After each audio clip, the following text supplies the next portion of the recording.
Perkenalkan, nama saya Mila Ramadanti. Saya akan mempresentasikan tentang pembiayaan dan pembayaran internasional untuk memenuhi mata kuliah Ekonomi Internasional. Pembayaran internasional adalah pembayaran atas transaksi yang dilakukan oleh negara-negara yang terlibat dalam perdagangan internasional berdasarkan kesepakatan yang telah dirundingkan sebelumnya. Ada 9 alat pembayaran internasional, yaitu yang pertama kontan atau tunai full of body money, yang kedua telegraphic transfer cable order, yang ketiga vessel bill of exchange, yang keempat letter of credit, yang kelima cek, yang keenam emas, ketujuh kompensasi pribadi, kedelapan escrow account, dan yang kesembilan PayPal. Yang pertama yang saya akan jelaskan adalah pengertian dan tata cara pembayarannya. Yang pertama adalah kontan atau tunai. Alat pembayaran tunai adalah uang kartal yang terdiri dari uang kertas dan uang logam. Mata uang yang digunakan sebagai alat pembayaran tunai. Hal yang paling mudah yang bisa dilakukan adalah menggunakan alat pembayaran internasional yang cash-based. Kamu bisa menggunakan ketika sedang di luar negeri atau transfer secara manual di bank dengan menyerahkan uang tunai. Adapun pembayarannya bisa menggunakan mata uang negara tertuju atau sesuai kesepakatan dengan konsumen. Kunjungi bank konvensional lalu tanyakan bagaimana ketentuan jika ingin mengirimkan uang dengan mata uang asing atau valuta asing. Ini adalah contoh uang tunai atau kontan dari berbagai negara. Yang selanjutnya adalah telegraphic transfer atau cable order, sistem pembayaran yang menggunakan cek yang kemudian diteruskan dengan menggunakan telegram. Telegraphic transfer adalah alat pembayaran internasional. Yang satu ini hampir mirip dengan cek. Bedanya, cek dapat dicairkan jika ditujukan oleh penerima dana, sedangkan telegraphic transfer merupakan perintah pemilik dana awal untuk memindahkan dananya ke rekening lain melalui sistem otomatis perbankan. Jadi lembarannya tidak perlu dimiliki oleh penerima dana. Pastikan kamu memiliki bank terpercaya, karena transaksi menggunakan ini bisa dibilang beresiko tinggi.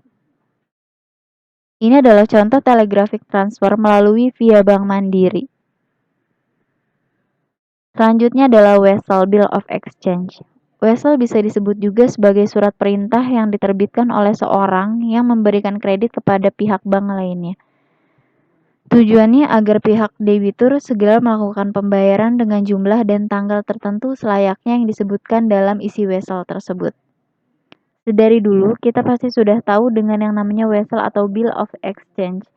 Dengan menggunakan vessel, kita bisa melakukan transaksi pembayaran dalam negeri atau luar negeri. Jika ingin menggunakan vessel sebagai alat pembayaran internasional, kita wajib mengirim formulir pengiriman uang di penyedia jasa vessel.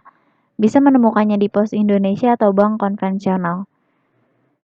Setelah itu, masukkan nomor rekening bank atau nama penerima uang yang dituju. Kalau menggunakan vessel, penerima uang atau pengirim uang tidak perlu menggunakan rekening bank karena konfirmasi penerimaan akan menggunakan PIN.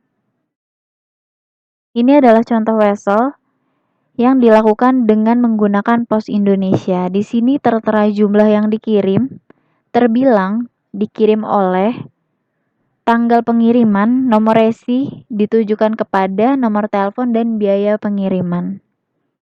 Selanjutnya adalah letter of credit. LC merupakan perjanjian yang diterbitkan oleh bank, isu atau opening bank yang bertindak atas permintaan nasabahnya untuk melakukan pembayaran atas dokumen ekspor-impor yang dikirimkan oleh penerima LC.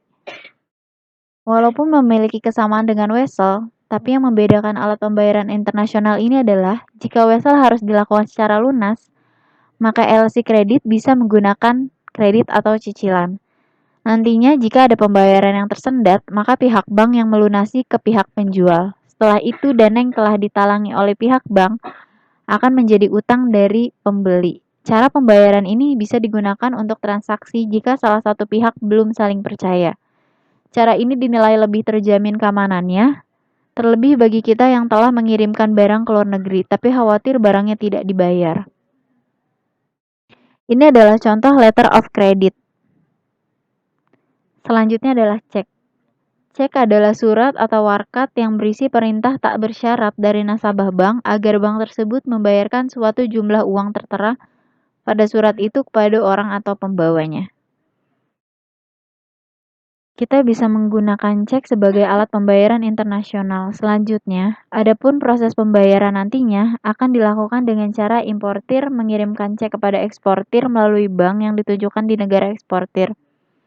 Adapun nantinya bank yang dituju adalah bank yang memang memiliki cabang di negara importir. Perlu dicatat bahwa pemindahan dana akan dicairkan jika cek sudah tervalidasi oleh tanda tangan atau cap resmi pemberi kuasa. Ini adalah contoh cek yang mengeluarkan adalah Bank Sentral Asia.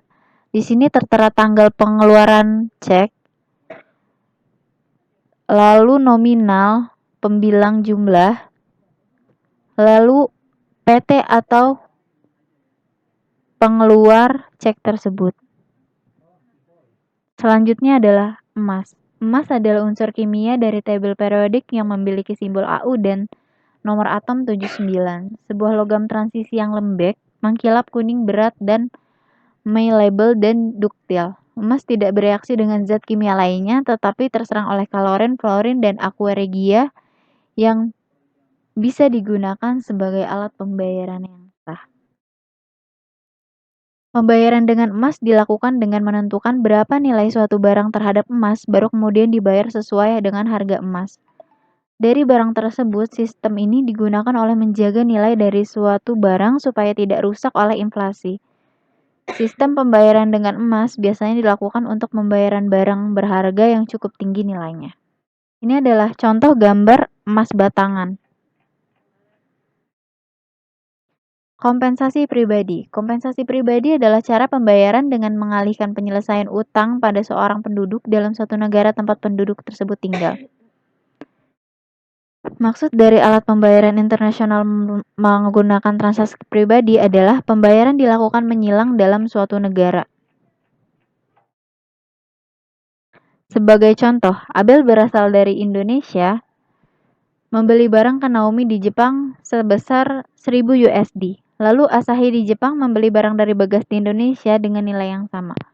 Maka empat pihak tersebut bisa menggunakan kompensasi pribadi dengan catatan saling mengenal dan percaya satu sama lain.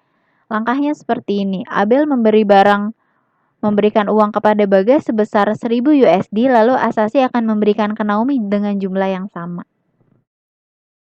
Selanjutnya adalah escrow account. Escrow adalah dokumen yang sah yang memuat perjanjian mengenai aset. Umumnya berupa uang yang dititipkan sementara kepada pihak ketiga, sampai klausul-klausul dalam perjanjian terpenuhi. Mudahnya, escrow account adalah rekening bersama yang dikelola oleh pihak ketiga atau agen escrow. Escrow account adalah rekening yang dibuka untuk dua pihak, jadi akses dan penggunaannya dipakai secara bersamaan. Nah, untuk menggunakan alat pembayaran ini dibutuhkan rasa percaya yang tinggi antar kedua belah pihak. Adapun transaksinya akan berjalan seperti berikut. Pertama, pihak yang membeli menyetorkan uang ke rekening akun escrow, lalu pihak penjual bisa mengambil uang tersebut di rekening yang sama. Dan yang terakhir adalah PayPal. PayPal merupakan rekening virtual yang menyediakan layanan transfer dan juga pembayaran secara online. PayPal, alat pembayaran internasional lainnya adalah menggunakan PayPal. PayPal sendiri merupakan rekening virtual yang menyediakan layanan jasa transfer atau pembayaran secara online. Kita bisa melakukan transaksi antar negara dimanapun dengan menggunakan cara online. Hingga saat ini, PayPal menjadi alat pembayaran internasional virtual yang populer dan paling banyak digunakan. Keamanan menggunakan PayPal juga terbilang cukup baik dan jaringannya yang luas. Berikut ini adalah contoh kartu PayPal. Sekian presentasi dari saya dan terima kasih.